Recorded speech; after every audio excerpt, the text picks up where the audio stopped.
اب میں دوسرے اعتراض کی طرف چلتا ہوں. بعض لوگ یہ کہتے ہوئے دکھائی دیتے ہیں یہ مسلمان ایک جانور کو ذبح کر دیتے ہیں, چھری چلا دیتے ہیں, یہ کتنا بے رحمانہ ظالمانہ فعل ہے. مسلمانوں کو ایسا نہیں کرنا چاہیے, جانوروں کے حقوق ہوا کرتے ہیں. بہت اچھی بات ہے. میں جواب دینے سے پہلے بطور تمہید آپ کے سامنے کچھ باتیں رکھوں گا. انہیں جواب کو سمجھنے کے لیے ان باتوں کو سمجھنا ضروری ہے. آپ نے ایک سائنس کی اصطلاح سن رکھی ہوگی, اومنی وارس. اس کا اردو ترجمہ ہمہ خور.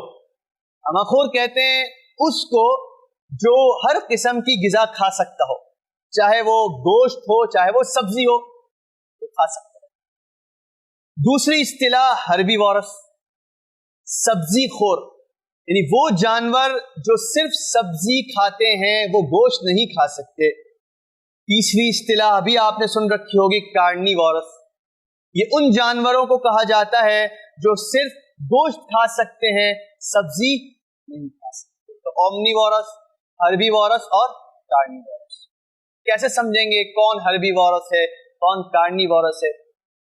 ایک تو مشاہدے سے تعلق رکھتا ہے, ہم دیکھتے چلے آئیں سنتے چلے آئیں کہ وہ سبزی کھاتے ہیں, وہ گوشت کھاتے ہیں, وہ سب کچھ کھاتے ہیں.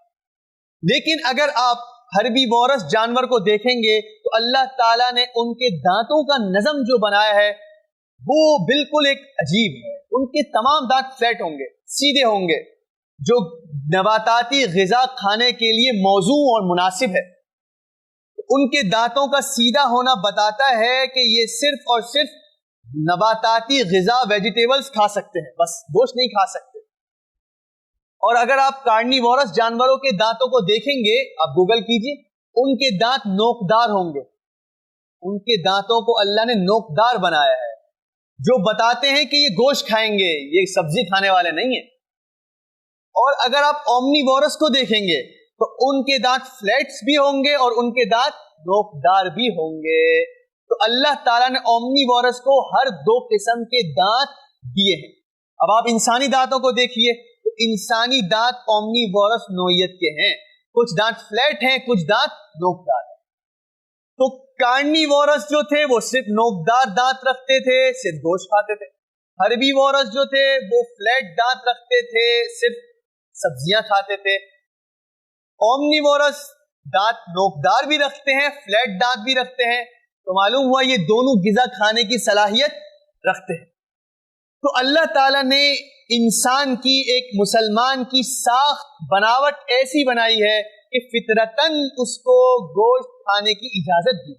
اس کو ان دونوں قسم کا دانت دینا ہی بتا رہا ہے کہ خالق کی طرف سے گوشت کھانے کی بھی اجازت ہے, سبزی کھانے کی بھی اجازت ہے. اگر صرف سبزی ہی کھلانی ہوتی تو نوکدار دانت نہیں دیے جاتے, اگر صرف گوشت کھلانا ہوتا تو سیدھے دانت نہیں دیے جاتے.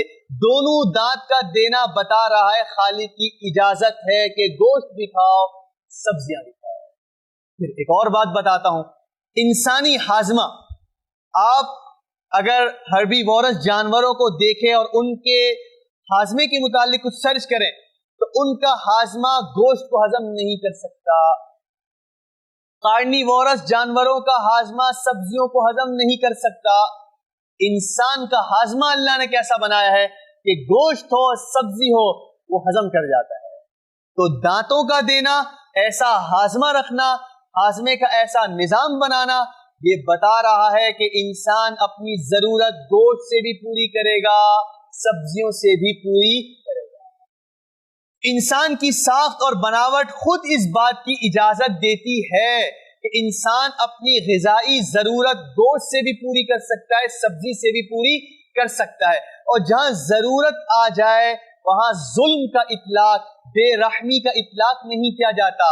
جب انسان جانور کو قربان اس لیے کر رہا ہے کہ اس کو اجازت ہے, اس لیے کر رہا ہے کہ اس کی غذائی ضرورت ہے, تو یہ ظلم نہیں ہوا. ضرورت پر ظلم کا اطلاق کرنا خود ظلم ہے. میں اس کی مثال دیتا ہوں, شاید کسی کو بات پوری طرح ہضم نہیں ہوئی ہوگی. آج سائنس پوری طرح اس بات کا اعتراف کرتا ہے کہ پلانٹس آر لیونگ تھنگس. سبزیاں, پلانٹس کیا ہے؟ living things ہے, جاندار مخلوق ہے, بے جان نہیں ہے. لیکن انسان سبزیاں کھاتا ہے. اگر کسی جاندار کو ذبح کرنا, جاندار کو کاٹنا, اکھیڑنا ظلم ہے, تو پھر سبزیاں کھانا بھی چھوڑ دینا چاہیے, کیونکہ وہ بھی کیا ہے, living things ہے, وہ بھی زندگی رکھتے ہیں, محسوس کرتے ہیں, تکلیف محسوس کرتے ہیں. سائنس اعتراف کرتی ہے اس کا. قرآن نے تو پہلے بتایا تھا وَإِن مِّن شَيْءٍ إِلَّا يُسَبِّحُ بِحَمْدِهِ وَلَكِن لَّا تَفْقَهُونَ تَسْبِيحَهُمْ. جتنی چیزیں تمہیں نظر آ رہی ہیں یہ اللہ کی تسبیح بیان کر رہی ہیں. تسبیح کون بیان کرے گا؟ جس کو علم ہو. علم کس کو ہوتا ہے؟ جس کے پاس عقل ہو. عقل کس کو میسر آتی ہے؟ جس کے پاس حیات ہو. حیات ہوگی تو عقل ملے گی, عقل ہوگی تو علم ہوگا, علم ہوگا باری تعالیٰ کا تو اس کی تسبیح کی جائے گی. اللہ کہتا ہے ہر چیز تسبیح کر رہی ہے, معلوم وہ حیات ہے. سائنس آج کہہ رہی ہے حیات ہے. پلانٹس کیا ہے؟ Living thing. تو اگر جانوروں کو ذبح کرنا بے رحمی ہے, ظلم ہے, ظالمانہ فعل ہے, تو پھر سبزیاں کھانا بھی چھوڑ دینا چاہیے. لیکن آپ سبزیاں کھاتے ہیں کیونکہ ضرورت ہے. یہی تو ہم کہہ رہے ہیں. جس طرح پلانٹس کو کاٹنا ضرورت ہے, ویسے وہ لیونگ تھنگ ہے, جانور کو کاٹنا بھی ضرورت ہے. ضرورت کی بنیاد پر سبزیاں کھائی جا سکتی ہیں تو جانور کا گوشت بھی کھایا جا سکتا ہے. ممکن ہے کوئی لبرل یہ کہہ دے بھائی جانوروں اور پلانٹس کا کیا جوڑ ہے, جانور دیکھتا بھی ہے, کھاتا بھی ہے, چلتا بھی ہے, محسوس کرتا ہے, یعنی حواس خمسہ رکھتا ہے. ٹھیک ہے, ہم مانتے ہیں کہ پلانٹس محسوس کرتے ہیں, حیات رکھتے ہیں, لیکن ان کی حسیات جانوروں کے مقابلے میں تو کم ہے. جرم تو ہم مان لیتے ہیں, ٹھیک ہے لیونگ تھنگ ہے, لیکن چونکہ ان کی حسیات کم ہے تو ان کو قتل کرنا, ذبح کرنا, کاٹ کے کھا جانا یہ کم درجے کا جرم ہے یا جرم ہی نہیں ہے. بہت اچھی بات ہے. اگر یہی آپ کی دلیل ہے کہ کم حسیات والے کو کاٹنا کم درجے کا جرم ہے یا جرم ہی نہیں ہے, تو پھر میرے ایک سوال کا آپ جواب دیں. آپ کا ایک بھائی ہے جو پیدائشی گونگا بہرا ہے. پیدائشی کیا ہے؟ گونگا بہرا ہے, نابینا بھی کر دیں چلیں, تو گویا حواس خمسہ میں سے 3 حص اس کی معطل ہے, نہ دیکھ سک رہا ہے, نہ سن سک رہا ہے, نہ بول سک رہا ہے. عام انسان کے مقابلے میں اس کی حسیات کم ہیں. آپ کے اصول کے مطابق اس بچے کو مار دینا جرم نہیں ہوا یا کم درجے کا جرم ہوا, کیونکہ آپ نے کیا کہا, حسیات جس کی کم ہو اس کو قتل کر دینا کم درجے کا جرم ہے یا جرم ہی نہیں ہے. تو پھر ایک وہ بچہ جس کی حسیات کم ہے, گونگا ہے, بہرا ہے, اس کو قتل کرنے کی اجازت دیتے ہیں. بلکہ آپ تو اس کا کیس جب بنائیں گے تو آپ یہ کہیں گے ایک مظلوم بچے کو مارا ہے, بیچارہ بول بھی نہیں سکتا تھا, سن بھی نہیں سکتا تھا, مجرم کو بڑی سزا دو. صحیح ہے نا؟ چہ جائے کہ آپ یہ بولیں بھائی کم حسیات تھی, چلو مجرم کو کچھ رخصت دے دو, تو معلوم ہوا آپ کا اصول غلط ہے. بات وہیں آ جائے گی گھوم پھر کے ضرورت.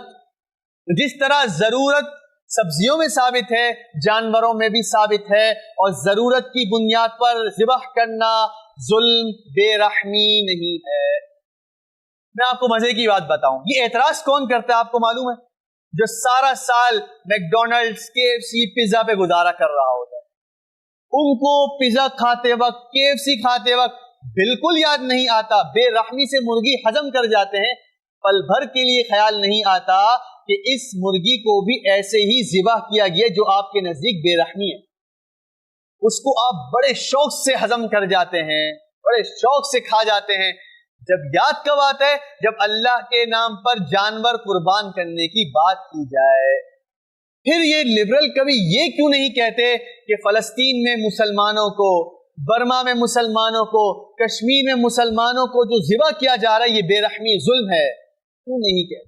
کیا انسان کی جان جانور سے سستی ہے؟ جانور کو قتل کرنا تو آپ کے نزدیک ظلم, بے رحمی ہے, انسان کو ذبح کر دینا بے رحمی ظلم نہیں. آپ کیوں اس کے خلاف آواز نہیں اٹھاتے؟